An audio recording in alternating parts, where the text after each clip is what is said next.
Tapos ulit natin 10k, 5 ikot. Grabe, kapagod. Same issues, legs pa rin ang weakness. Though better compared from yesterday, hindi na tayo nagpulikat, wala nang yung sobrang pain na hindi na makalakad. Better ngayon.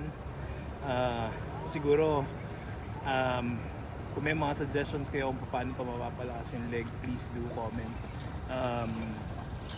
Tapos share ko din, every time tumatakbo ako ng 10k, nilalagnat ako, nag-chills ako. Pero bilis lang naman, hindi naman umaabot ng araw. Uminom ako ng laksa, nawawala naman. Di ko lang alam kung normal yun o kung merong pwedeng gawin para maiwasan. Yan. Tapos natin 10k. Preparation for the 21 kilometers sa April 26 with the boys. Okay?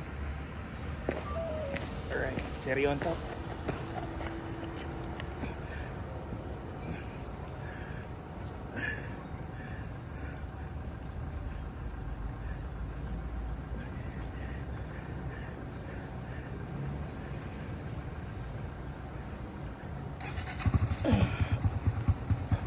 Thanks for watching.